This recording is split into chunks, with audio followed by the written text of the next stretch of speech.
حضرت ابو بکر صدیق کے ابا جی کلمہ پڑھ گئے تھے جب مکہ فتح ہوا نا، تو حضرت ابو قحافہ نے کلمہ پڑھا۔ اب وہ مدینہ مکہ مکرمہ میں نبی پاک کی بارگاہ میں کلمہ پڑھنے حاضر ہوئے۔ جناب صدیق اکبر بڑے راضی تھے، ان کے بچے بھی مسلمان تھے، بچیاں بھی مسلمان تھی، پوتے بھی مسلمان تھے، نواسے بھی مسلمان تھے۔ حضرت صدیق اکبر آج بڑے راضی ہیں کہ دیکھو میرے ابا جی بھی کلمہ پڑھ گئے، بڑے راضی اور اتنے راضی کہ کبھی یہاں بیٹھتے، کبھی وہاں بیٹھتے، کبھی حضرت علی کو بتاتے، کبھی حضرت طلحہ کو بتاتے، کبھی حضرت زبیر کو بتاتے، کبھی عمر فاروق کو، کبھی عثمان غنی۔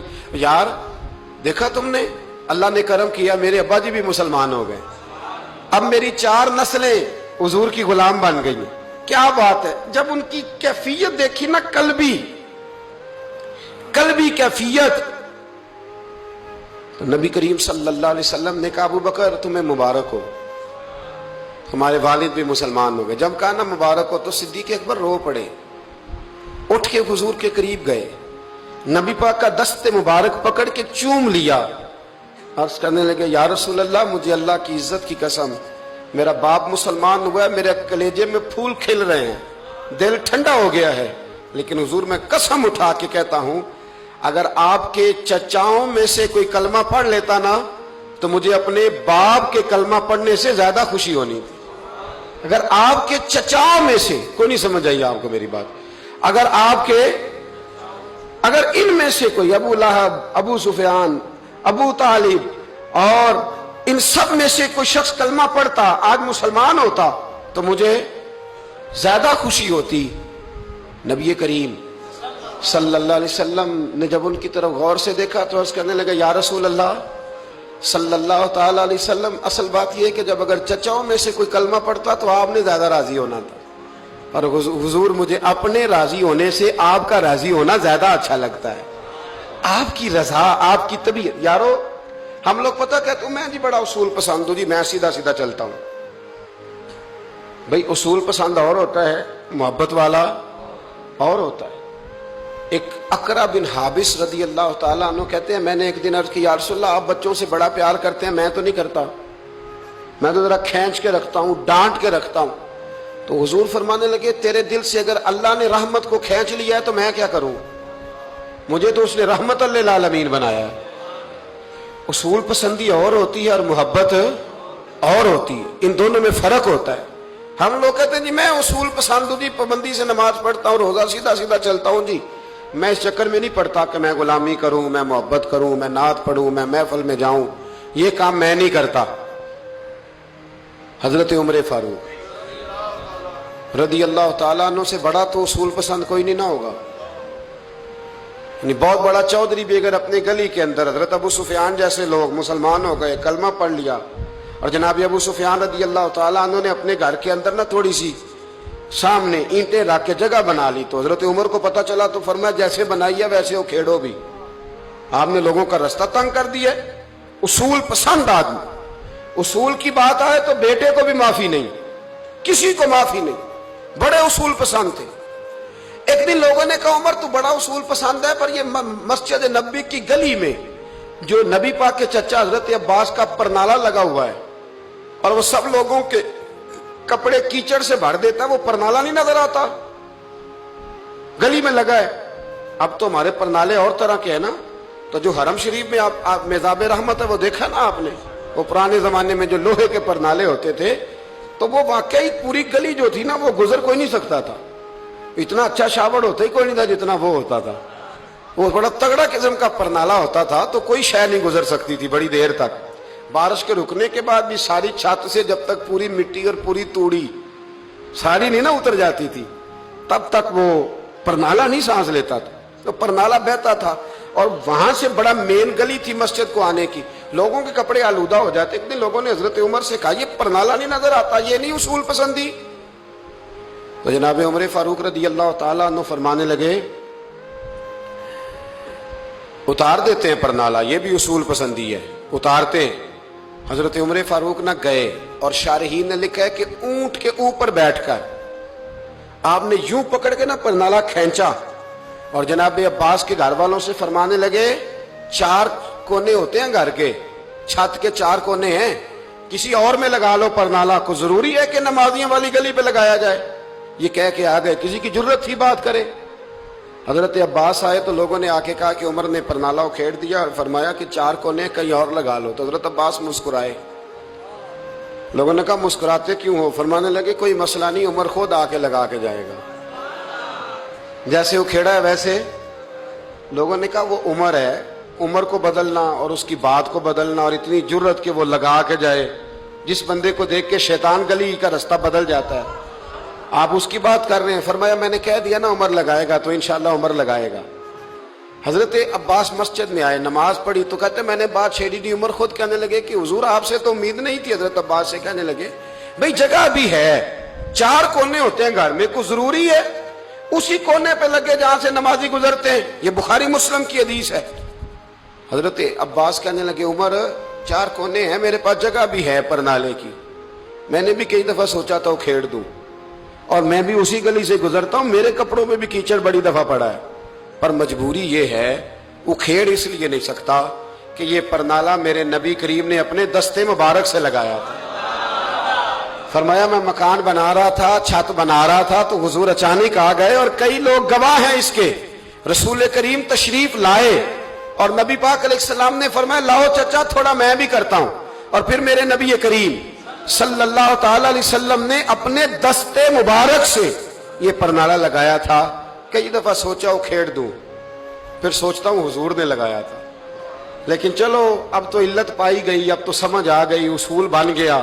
اب تو اصول بن گیا نا, تو ٹھیک ہے, آپ اب اس طرح کرے, اکھیڑ دیا تو ٹھیک ہے. جناب کہنے لگے پہلے کیوں نہیں بتایا؟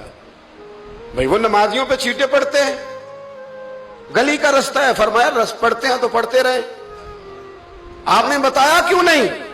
حضرت جناب عباس کہنے لگے کہ آپ کا کیا خیال ہے کہ میں یہ کروں گا کہ لوگوں پہ چھینٹے پڑے اور مجھے پرواہ نہ ہو؟ حضور نے لگایا تھا. حضرت عمر فاروق نے نا جناب عباس کا بازو تھاما, تن تندور تے ہڈاں دا بالن, بازو تھاما اور تھام کے نا اسی جگہ لے گئے جہاں پرنالہ اکھیڑا تھا.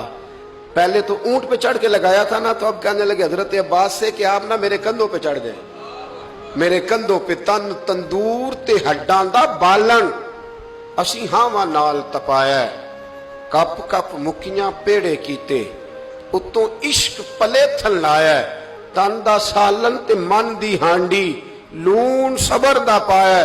غلام فریدہ وے میں ساری تیری, تینوں اجے یقین نہیں آیا؟ فرمایا خود لگائیے. حضرت عباس رضی اللہ تعالیٰ عنہ وہ پرنالہ لگا کے اترے, تو حضرت عباس بھی رو رہے تھے اور جناب عمر بھی رو رہے تھے, آنکھوں میں آنسو تھے. فرمایا ہم یہ نہیں دیکھیں گے کہ علت کیا ہے, وجہ کیا ہے, ہم تو یہ دیکھیں گے کہ رسول اللہ کی نسبت کیا ہے.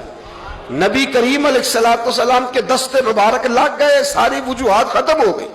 اب جس کے کپڑوں میں پانی پڑتا ہے پڑے, جس کو تکلیف ہوتی ہے ہو, لیکن چونکہ یہ رسول پاک صلی اللہ علیہ وسلم نے دستے مبارک سے لگایا ہے, تو مزاج یہ ہے کہ جہاں بات آئے گی ذات رسالت کی, وہاں باقی کے قانون چھوڑ دیے جائیں گے, وہاں باقی کے معاملات چھوڑے جائیں گے, وہاں تکلف سے نکلا جائے. اور یہ محبت نا بڑی جلدی شروع کر لینی چاہیے. توجہ ہے میری بات پر؟ محبت کا جملہ بڑا بدنام ہو گیا ہے. لوگوں نے ہوس کے رشتے کا نام محبت رکھ دیا ہے. میں نے کہہ دیا جو کہنا تھا. اب تو محبت کا فکرہ جو ہے وہ ایسی جگہ فٹ کیا جاتا ہے جہاں سے نا فٹ کرتے ہوئے سمجھ نہیں آتی کہ یہ کیا کہہ رہا ہے. محبت بڑے پاکیزہ جذبے کا نام ہے, محبت ایک بڑی ستھری چیز کا نام ہے, اور محبت کے قابل صرف ہے ہی وہ حبیب جو مدینے کے چاند ہے. باقی یہ کیا بات ہوئی کہ ادھر بھی محبت کر لو ادھر بھی محبت کر لو, اپنا معیار زمانے سے جدا رکھتے ہیں. اور بھائی ہم تو محبوب بھی محبوب خدا رکھتے ہیں. چلے چلتے چلتے بخاری سے ایک اور حدیث پڑھ لیتے.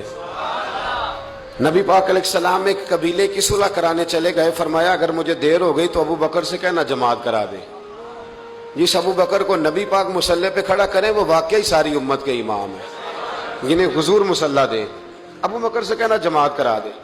حضرت صدیق اکبر کھڑے ہو گئے تو نبی پاک بھی آ گئے. جماعت کھڑی ہوئی تھی کہ حضور بھی پہنچ گئے. شارحین کہتے ہیں 3, 5 یا 7 صفیں تھی صحابہ کی. حضور جس صف میں جاتے صحابہ جگہ چھوڑ دیتے. یہ بخاری مسلم ہے. صفیں ٹوٹتی رہی پر نماز کسی کی بھی نہیں ٹوٹی.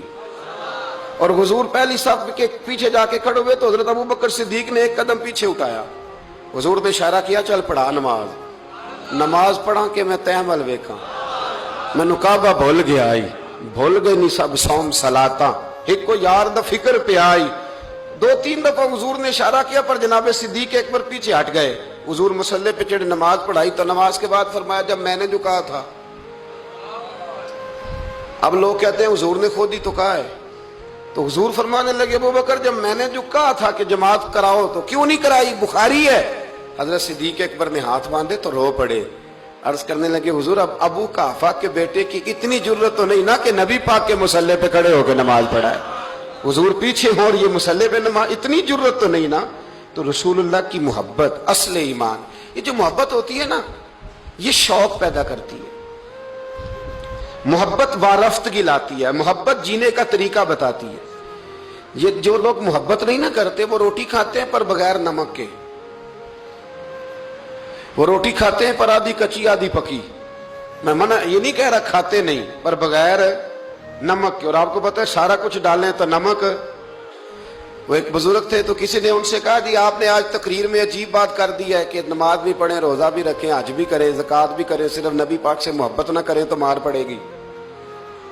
صرف حضور سے محبت نہ کریں تو یہ کیا بات ہوئی؟ میں نے نمازیں پوری پڑھی حج کی صرف محبت ہی نہیں کر سکا تو اللہ کیوں مارے گا؟ تو فرمانے لگے کہ میں چونکہ تویز دھاگا بھی کرتا ہوں پیر ہوں. کہنے لگے میری پڑوسن ایک دن آئی تھی اور آگے کہتی تھی میرا خاوند بلا وجہ مارتا ہے. تو میں نے کہا کہ بلا وجہ بیوقوف تو نہیں نا کہ بلا وجہ مارے، وجہ تو ہوگی. کہنے لگی نہیں پیر صاحب بلا وجہ ہی مارتا ہے.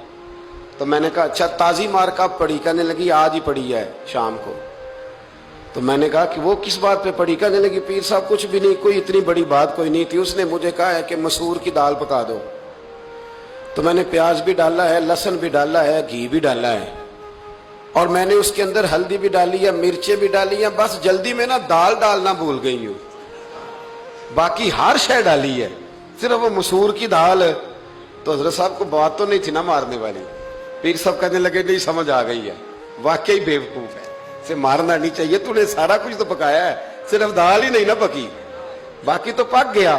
تو فرمانے لگے یہ جو لوگ ہیں نا یہ بھی جلدی میں نا نماز پڑھ لیتے ہیں روزہ رکھ لیتے ہیں حج کر لیتے ہیں زکوٰۃ دے دیتے ہیں پر محبت رسول کی دال ڈالنا بھول جاتے ہیں. تو اللہ کہتا ہے جو اصل کام تھا وہ تو رہ گیا. مغز قرآن روح ایمان جان دی ہست حب رحمت للعالمین.